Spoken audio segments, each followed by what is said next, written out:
오늘도 우리 함께 나오신 분들을 축복하면서 이렇게 인사했으면 좋겠습니다. 우리가 영적으로 살아야 교회가 영적으로 삽니다. 여러분, 한 분 한 분이 영적으로 사셔야만 우리 주님의 교회가 영적으로 사는 것이고, 주님의 교회가 영적으로 살아야 몽고메리 지역에 있는 교회들이 함께 또 살아가는 것입니다. 예수님이 가르침 중에서 특별히 산상수훈이라는 말씀을 함께 나누고 있습니다. 산에서 가르쳐 주신 말씀. 이 말씀은 거듭난 사람들, 즉 하나님의 자녀들의 삶의 원리를 우리에게 가르쳐주고 있다는 말씀을 드렸어요. 마태가 전하고 있는 산상수훈의 첫 번째 가르침인 이 팔복의 말씀도 이렇게 하면 복을 받을 거야, 그러니까 너희들 이렇게 살아 하고 주신 말씀이 아니었습니다. 하나님의 자녀들은 세상 사람들처럼 그렇게 살 필요가 없어. 너는 하나님의 자녀에게 주신 복을 누리며 살아가고 있니? 하고 확인하시는 그런 말씀이죠. 복을 받기 위해 사는 삶과 복을 이미 받은 자로 사는 삶은 완전히 다른 것입니다. 그런데 오늘 이 말씀은 복을 받기 위해 살라는 말씀이 아니라 이미 받은 복을 누리는 자로 살라고 하시는 말씀이에요. 나는 하나님의 나라의 복을 받으며 누리며 살아가고 있는지 말씀에 자신을 비춰보는 시간이 될 수 있기를 주님의 이름으로 축복합니다. 지난주에 제가 두 가지를 말씀을 드렸어요. 첫 번째로 심령이 가난한 자, 그리스도를 사모하고 목말라 하는 자, 주님께 대하여서 굶주린 자들에게는 천국이 주어지게 된다라고 하는 말씀이었습니다. 여러분, 우리의 영혼은 욕망을 충족시킨다고 해서 채워지지 않습니다. 우리의 영혼은 주님만이 채우실 수 있다고 성경은 말씀하고 있어요. 내 안에 그리스도가 계시고 그분이 내 삶을 온전하게 이끌어 가시게 될 때에 우리는 비로소 천국, 하나님 나라를 누릴 수 있다는 것입니다.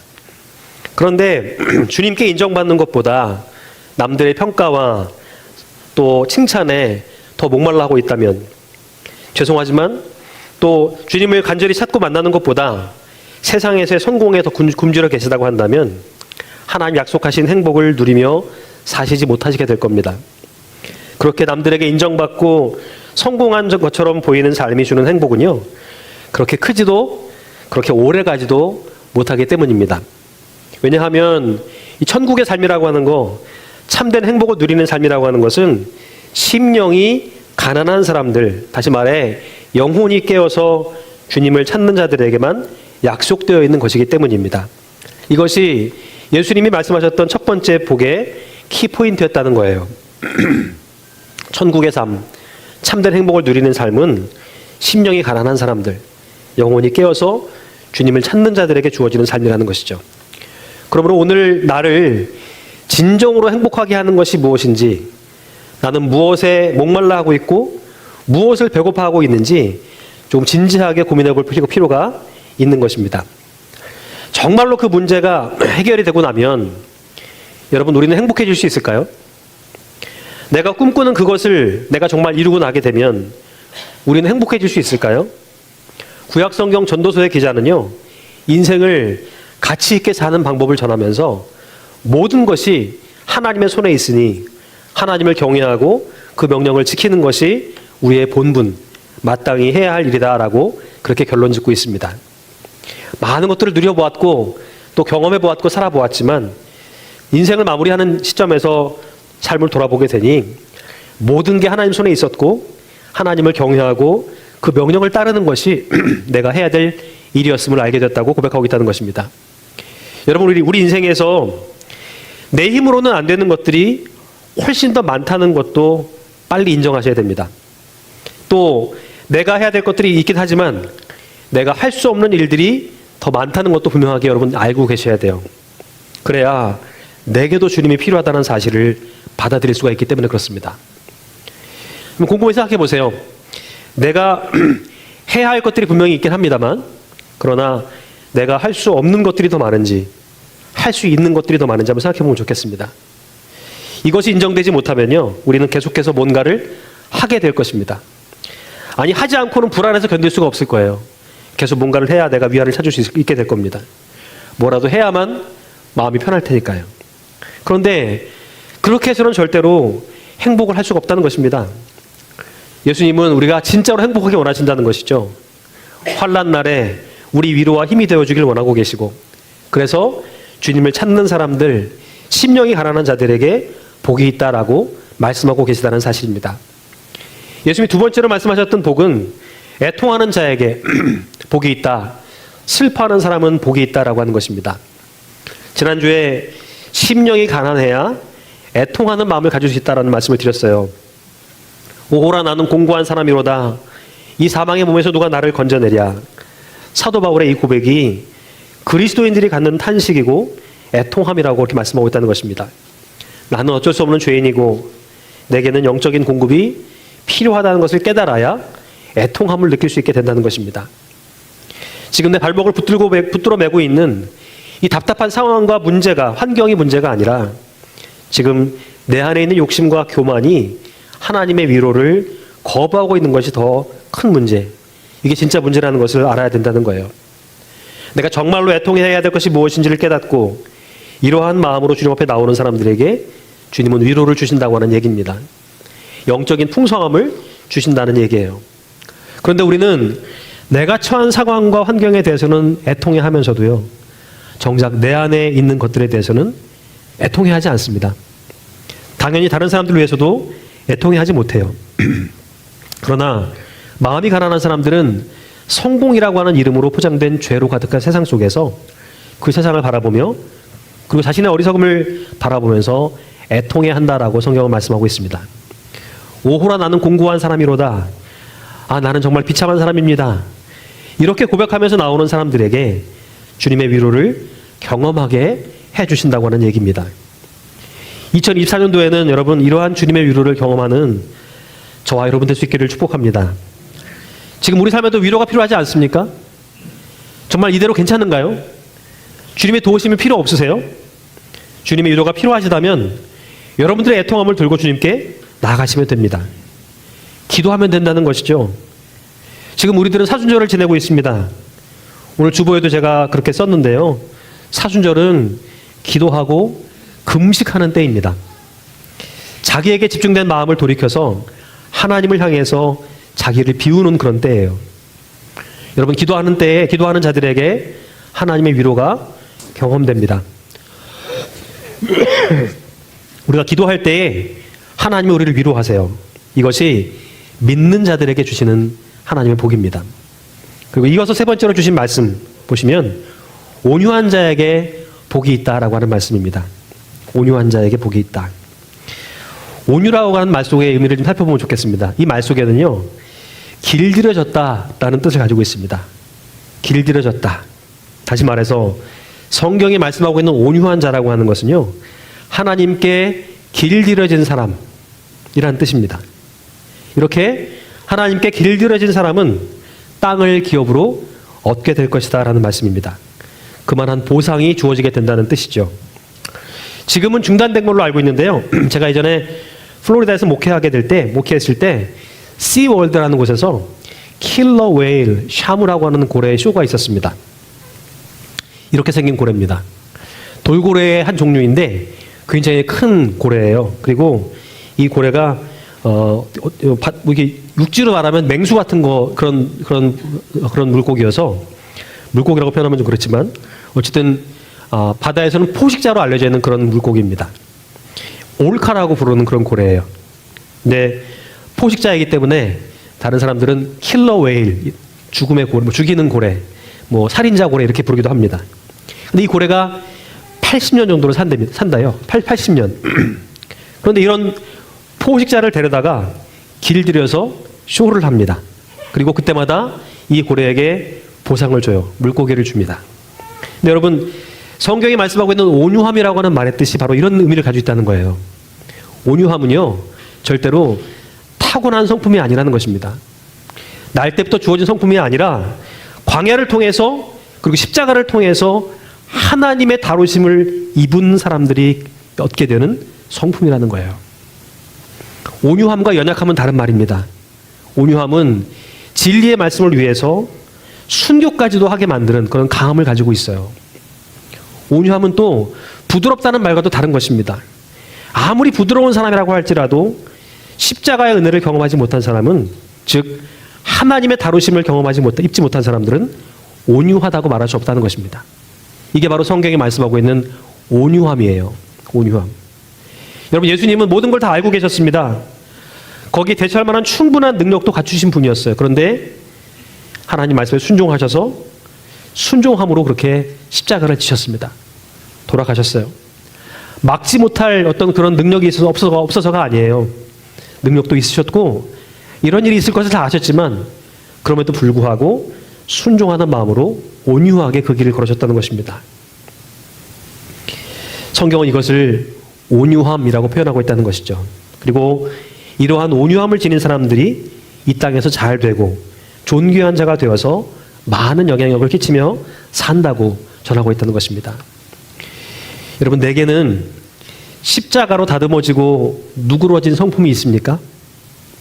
나는 오늘 어떤 부분에서 하나님의 다루심이 필요합니까? 하나님의 다루심을 경험한 사람들이 누리는 이 성품, 이게 바로 온유함이라는 것을 여러분 꼭 기억하시기 바랍니다. 예수님은 이런 사람들에게 복이 있다고 말씀하셨어요. 하고 싶은 말도 십자가로 다듬어지고 누그러지게 하셔야 됩니다. 오늘 내 삶에서 그 어떠한 부분도 하나님의 다루심이 없는 곳이 없게 해야 돼요. 광야와 십자가를 두려워해서는 안 된다고 하는 것이죠. 거기에서 우리가 온유함을 지닌 사람으로 변화되어 가야 된다는 것입니다. 하나님이 거기서 나를 길들이시는 이유는 내게 땅을 기업으로 주시기 위해서라는 것이죠. 거기에서 우리의 생각이 길들여지고 우리 말이 길들여지고 우리 삶이 길들여져야만 기업으로 주시는 땅, 약속의 땅에서 우리가 행복하게 살아갈 수 있기 때문에 그렇습니다. 혹시 여러분 밖에서는 길들여진 채로 살다가 집에만 들어오면 본성이 드러나는 분들 없으십니까? 오늘 일부 예배 때는 그런 분들이 계시더라고요. 이렇게 툭툭 찌르는 분들이 계시더라고요. 예. 옆에 남편을 툭툭 찔러요, 이렇게. 밖에서는 길들여진 채로 살아가다가 집에만 들어오면 본성이 드러난다는 거예요. 남들 앞에서는 그래도 좀 되는데 이상하게 가족들 앞에서는 온유하지 못한 분들이 있습니다. 거기서만이라도 자존심을 찾고 싶은 마음 때문에 그렇겠죠. 가족들에게만이라도 인정받고 싶은 마음이 있기 때문에 그렇겠죠. 그런데요, 거기에서도 자기의 연약함을 인정할 수 있어야 된다는 것입니다. 자기의 연약함, 허물을 인정해야 다른 사람의 허물과 연약함도 이해하고 기다려줄 수가 있기 때문에 그렇습니다. 여러분, 하나님께 쓰임받았던 사람들 한번 잘 보세요. 그들은 모두 하나님이 다듬으셨던 사람들이었습니다. 하나님이 다듬으지 않으시고 사용하신 사람은 아무도 없었어요. 모세, 아브라함, 다윗. 한번 생각해 보세요. 다 하나님이 다듬으셔서 쓴 사람들입니다. 그렇기 때문에 우리는 다듬어지는 것을 두려워해서는 안 된다는 것이죠. 그들은 모두 다 편안하게 살던 곳을 떠나서 광야에서 깨지고 십자가에서 깨지는 경험을 했다는 것이죠. 그러므로 깨지고 다듬어지는 것을 두려워해서는 안 된다고 하는 것입니다. 기꺼이 하나님께 길들여져야 된다는 것이죠. 하나님께 길들여져야만 우리가 하나님께 쓰시는 자가 될 수 있다는 것입니다. 그렇게 쓰임받는 자들이 될 수 있기를 빕니다. 그것만큼 복된 인생은 없다고 성경은 말씀하고 있어요. 예수님이 네 번째로 말씀하시는 것은요, 의에 줄이고 목마른 자에게 복이 있다라는 말씀이었습니다. 이 말씀은 영적인 만족함과 풍요를 누리기 위해서는 옳은 일, 의에 대해서 줄임과 목마름이 있어야 된다는 말씀입니다. 세상에 목말라 하는 사람은 세상을 얻겠지만 세속의 가치가 아니라 의에 목말라 하게 되면 의가 되시는 그리스도를 보상으로 얻게 되고 영적인 부요함을 누리게 된다는 그런 말씀이에요. 세상 사람들은요, 돈과 명예와 권력에 목말라 합니다. 이게 우리 현실이죠. 돈이 많아야, 높은 자리에 올라가야, 좀 명예롭게 내가 좀 살아야 된다고 생각합니다. 그래서 거기에 많이 목말라 해요. 그러나 복음을 믿고 영생을 누리는 사람들은 그보다 훨씬 더 높은 가치와 큰 가치인 의의 기준을 두고 살아가게 된다는 것입니다. 여러분, 다니엘과 그의 세 친구 이야기를 아시죠? 바벨론으로 끌려가서 남들은 어떻게 하면 내가 잘 살아볼까? 어떻게 하면 왕의 눈에 띄어볼까? 어떻게 하면 내가 성공할 수 있을까를 그렇게 고민하고 있을 때, 그걸 최우선 목표로 삼고 살아가고 있을 때 다니엘과 그의 세 친구들은요, 뜻을 정하여 왕의 음식과 그가 마시는 포도주로 자기 몸을 더럽히지 않았다고 그렇게 결심하고 있습니다. 이게 바로 의의 기준을 두고 살아가는 사람의 모습이라는 거예요. 이 때문에 여러분 다니엘과 친구들은 사자굴에도 들어갔고요. 풀무불 속에도 들어가게 되었지만 다른 사람들보다 더 귀하게 쓰임 받았다는 사실을 여러분 너무나도 잘 알고 계시지 않습니까? 오늘 여러분들의 목적은 무엇입니까? 이 땅에서 잘 살고 그렇게 사는 게 목적입니까? 아니면 이 땅에서 바르게 사는 것이 목적입니까? 여러분 이 땅에서 잘 살기 위해서 신앙생활 하십니까? 아니면 바르게 살아가기 위해서 신앙생활 하고 계십니까? 이 땅에서 잘 살려면요 굳이 하나님께 길들여질 필요가 없습니다. 의를 위해 살아갈 필요도 없어요. 하지만 바르게 사는 길을 추구하신다고 한다면 우리는 반드시 하나님께 길들여져야 하고 하나님의 의와 하나님의 통치에 목말라야만 합니다. 영적인 부요함은 이를 통해서만 우리가 얻을 수 있기 때문에 그렇습니다. 하나님의 사람들은 의롭게 사는 일에 관심을 가져야 됩니다. 우리 인생의 목적은 잘 사는 것이 아니라 바르게 의롭게 사는 데 있다는 것이죠. 또 새롭게 시작하는 한 주간에는 여러분 바르고 의롭게 살아가는 삶 한번 누려볼 수 있기를 주님의 이름으로 축복합니다. 그게 우리에게 부탁하신 삶이고 맡긴 삶이에요. 너 그 땅에 잘 먹고 잘 살아라. 거기 가면 성공해라. 이런 삶이 아니라 정말 그 땅에서 내가 바르게 살고 있는지를 점검해보고 그렇게 바른 사람으로 살 수 있도록 인도하시는 것이 오늘 우리를 향한 하나님의 마음임을 기억하셔야 될 것 같습니다. 오늘은요 한 가지만 더 말씀을 드리고 말씀 마치려고 해요. 예수님이 말씀하셨던 5번째 복은요 긍휼히 여기는 자에게 복이 있다라고 하는 말씀이었습니다. 긍휼히 여기는 자에게 복이 있다. 여기서는 자비로라는 말로 번역을 하고 있는데요. 여러분 히브리 말로 이 긍휼이라는 말을 한번 좀 살펴보면 좋겠어요. 긍휼이라는 말은 어머니의 자궁을 의미하는 말입니다. 어머니의 자궁. 엄마가 뱃속의 태아를 향해서 느끼는 그런 애틋함. 그 사랑의 마음이 바로 성경이 말씀하고 있는 긍휼이라는 말입니다. 긍휼. 동정심과는 다른 말이에요. 그런데 이러한 마음을 가진 사람들을 하나님도 긍휼하게 여기신다는 말입니다.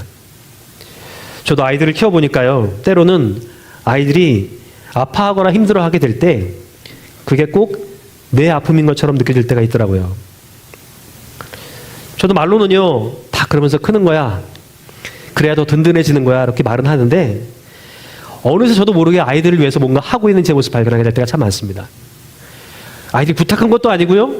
아이들이 해달라고 요청한 것도 아닌데 그냥 그 아이를 위해서 뭔가를 하게 돼요. 약을 찾기도 하고 사오기도 하고 먹여보기도 하고 이런 일들을 하게 된다는 것입니다.